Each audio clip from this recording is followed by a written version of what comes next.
This discovery confirms that the Bible is real. But before we get into that, my name is Elijah and I make videos about faith that engages the culture for Jesus. So let's get right into the video. Shout out to Side Projects for making this video, and here we go. Best-selling book of all time, with an estimated 5 billion copies ever been produced and sold. The importance that the Bible has had in shaping human history couldn't be overstated, but there are many different interpretations of the book. To some, the Bible is the work of God, with every word meant to be taken literally. To others, it's a combination of history and parables, figurative metaphors intended to teach some moral lesson rather than being treated as literal events. And of course, to many people, it's nothing more than a work of fiction.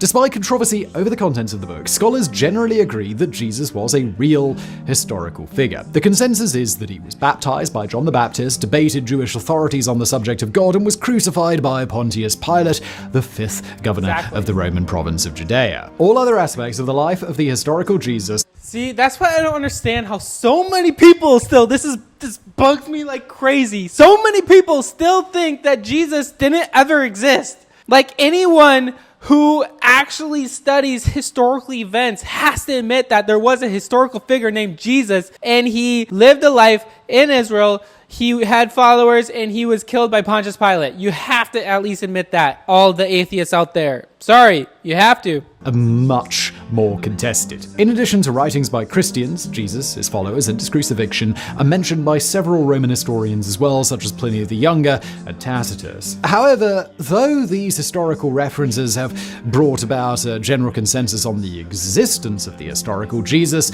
there isn't actually any direct evidence. No relic or artifact that is claimed to be tied to Jesus is proven to be authentic. But the Bible is a big book, and there's lots of stuff going on in it, and much of the Old Testament is intended as a historical record of the origins of the Israelites. It's no surprise then that discoveries have been found that confirm parts of the book to be based in fact rather than in fiction.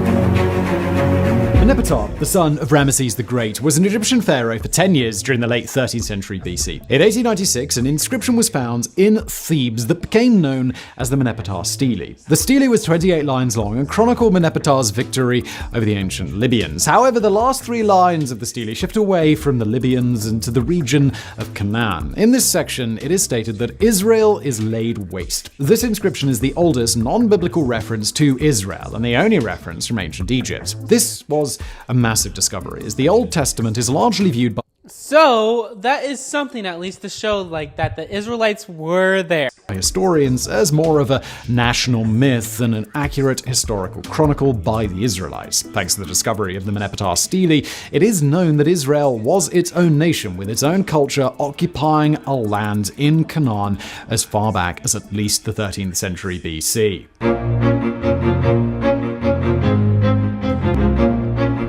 Aside from, and I'm excited for this one because I actually was in Israel and I saw this inscription, and it's gonna blow your mind, and it's gonna prove that one of the most historical figures in the Bible actually existed. Jesus, no character in the Bible has as much depth and character development as King David. David was essentially a nobody. His family was not wealthy or important, and he was the smallest of 8 brothers. Following a message from God, David was secretly named Israel's true king before going on to become its greatest king. David conquered Jerusalem, which was then made Israel's political and cultural center. He annexed the coastal lands, and he defeated the Philistines with such severity that they would never dare threaten the Israelites again. And for a long time, scholars believed that he was entirely fictitious. In 1993, an archaeological team was studying Tel Dan, a city from ancient Israel. I actually have seen that. It's like the oldest ever standing wall in history where they found it. It's so crazy. It's literally dirt pretty much now, but it's so cool. It's the Abraham's Gate in Tel Dan. I got to see that in person. Anyway, so cool. In the research, they discovered remnants of a stone wall. The wall bore an inscription, though the entire inscription did not remain intact. It was written in Aramaic, and it details victories over 2 kings of Israel. The first name is partially cut off, but it almost certainly reads Jehoram, the son of Ahab. The other king does not appear to be mentioned by name, only identified as the king of the house of David. The Tel Dan inscription is dated to the 9th century BC, and this simple message of battle corroborates many passages from the Bible. To start, the house of David would mean the lineage of King David. This was only written roughly 150 years after King David would have died, which seems like too short of a time for someone to fraudulently attempt to establish a noble family lineage to a king that never even existed.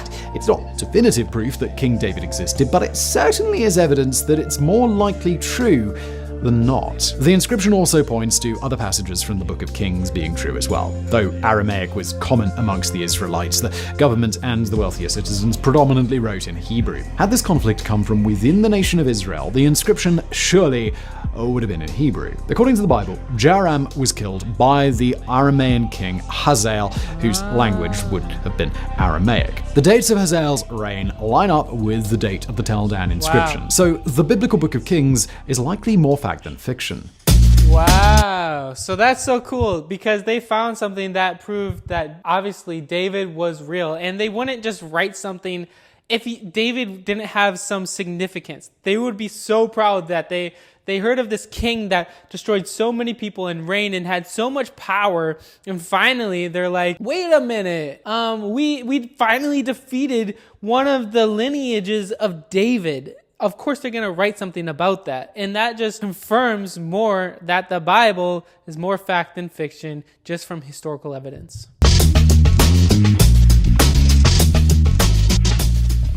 King Solomon is portrayed as a wise, powerful, and wealthy king of Israel. Like David, he was one of the 48 Jewish prophets. Also like David, there was a healthy dispute over whether or not Solomon ever existed. Regardless of whether Solomon existed, both sides generally agreed that the lavishness of the Israelite empire during this time period is an exaggeration. It's also unlikely that the story of Solomon's judgment, in which he proposed cutting a baby in half to deduce who the real mother was, is an historical event. There were many similar stories in folklore from that region, and while the account of Solomon is the oldest written example, others could have predated it in oral tradition. Archaeological excavations at the settlements of Azor, Gezer, and Megiddo have uncovered 6 chambered gates that allegedly date back to the 10th century BC, when biblical chronology states that Solomon would have been king. These gates would provide evidence of the impressive construction that the Bible claims took place under Solomon's reign. There is some disagreement on the dating of these gates, particularly at Gezer, with some scholars believing that they were built centuries later. There are no references to King Solomon in any historical texts outside of the Bible, something that could call his entire existence into question. However, this is not necessarily meaningful on its own. One of the things that made Solomon's reign so unusual was that it was a time of peace, with no wars or battles fought at all. Records from 3,000 years ago are scarce to begin with, and if King Solomon wasn't leading an army into battle against anyone, there wouldn't have been much of note for those outside of Israel to write about. These 3 gates may not provide as strong evidence for the existence of Solomon as the Tel Dan inscription did for the existence of David, but if they are indeed from the 10th century BC, then they corroborate much of the Bible's text regarding the construction and renovation that took place under Solomon's reign, even if these projects weren't quite as extravagant as the Bible may make them out to be. But we do know that Solomon was David's son, and one of the sons from Bathsheba, the one that he committed adultery with, which is also very interesting that he decided to have Solomon become the next king. In the Bible, it does talk about how God used Solomon to build the first ever temple, and it was extravagant. It was crazy. It would have been worth millions and millions and millions of dollars today.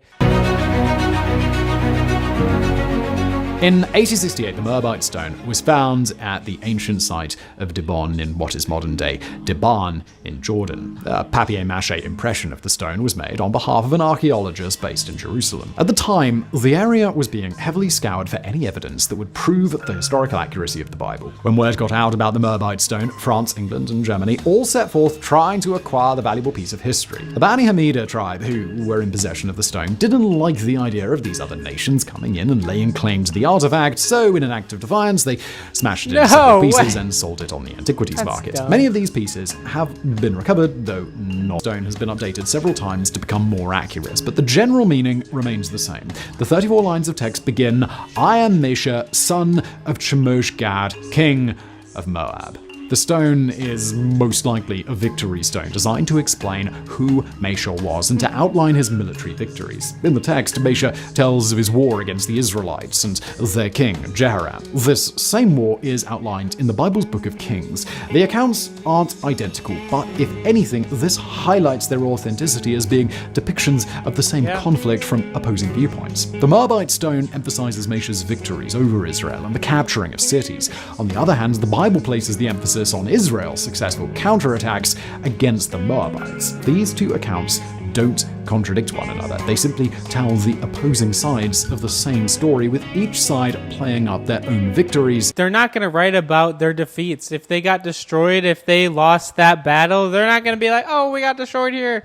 I mean, especially most kingdoms didn't at that time. And just like the Israelites and they're writing from, and they talked more about when they won the battles and stuff. So defeats. This provides further evidence that much of the Old Testament history of the Israelites may indeed be an accurate telling of events as told from their point of view, even if some details, particularly in regards to King Solomon, were exaggerated.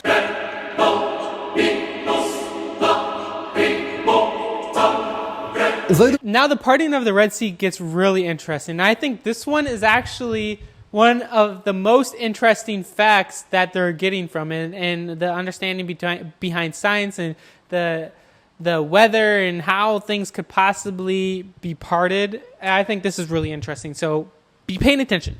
Thought to be some truth to it. The Book of Exodus has long been considered by scholars to be the founding myth of the Israelites rather than a particularly historical account. The book follows the exodus of the Israelites out of Egypt and into the promised land of Canaan. We know from the Mennepetar Stele that the Israelites had established themselves in Canaan by the 13th century, but how much of what happened before then could be historically accurate? Perhaps the most famous portion of the Book of Exodus is when Moses parts the Red Sea, allowing the Israelites to walk across the water before it comes crashing back down to drown the Pharaoh's army. There is no non-biblical evidence that such an event ever occurred. Indeed, the story sounds like the sort of thing that would have to be taken entirely on faith. However, recent research has discovered that such an event is actually scientifically possible. There are two key elements of the story that are extremely important, one of which is often overlooked. In movies like The Ten Commandments, Moses is always depicted as raising his arms and causing the sea to immediately part by the will of God. However, this isn't actually how it's described in the biblical text.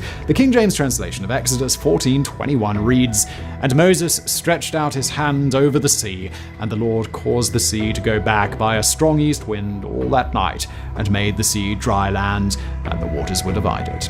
That's such a good point. Translations, That's such a good point, because a lot of times people are like, when we there's movies and people read it, you might think it happened instantaneously, but it said it could have happened for a long period of time, not like super long, but like over a night. Not like instantaneously within 30 seconds, but it could have been all night type of thing for the water to rise or the water to... Important part of this passage does not change. The sea did not instantly part, but rather it was the result of a strong wind blowing for an entire night. The other key element of the story is the discrepancy in translations. While Moses is often cited as parting the Red Sea, the more accurate translation is believed to be the Sea of Reeds. This leads to some assumptions on behalf of researchers as to the exact topology of the area at the time and where the Sea of Reeds would have been, but they found a candidate. Just south of the Mediterranean Sea is Tarki Tanis, which it is believed would have met with the Nile Delta thousands of years ago when this event would have taken place. Lake Tanis was still an ideal place for wild reeds to grow, which lends some credence to the idea that this area could have been the Sea of Reeds. Whether this was the actual location of the story or not, the parting sea could have been the result of a wind setdown. This is a coastal phenomenon where extended periods of strong wind push the water back completely. It's not just a hypothetical scenario either, as it is something that has been seen. So did you hear that? Like, they still could see this is a wind phenomenon that can cause water to be pushed back for a certain amount of time if the wind is fast enough. if the wind is fast enough. So this is really interesting. Fairly recently, both at the Nile Delta and in Lake Erie.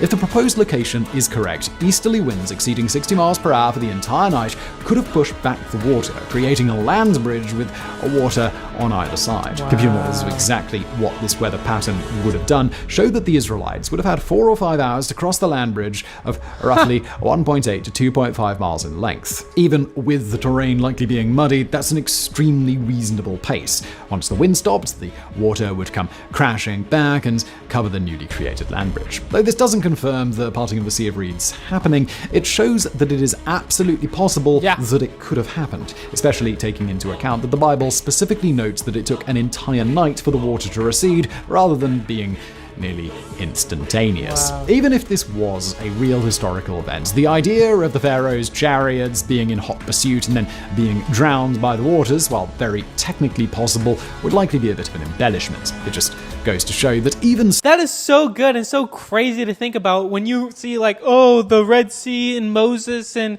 the waters parting. That's so much of a fairy tale. That's so fictional. But when we see there's actual science that proves that this type of thing could definitely happen. Maybe the water wasn't super like a wall of water, but it could have receded and gone to and parted on both sides because of the wind and the weather. And that's what God could have caused to happen, and therefore they could have had a path to cross the sea. We're going to continue to find more and more evidence for the Bible, and that to prove that the Bible is actually fact, and there's so many historical evidences for that. So I encourage you guys to really seek Jesus, because that's what it's all about.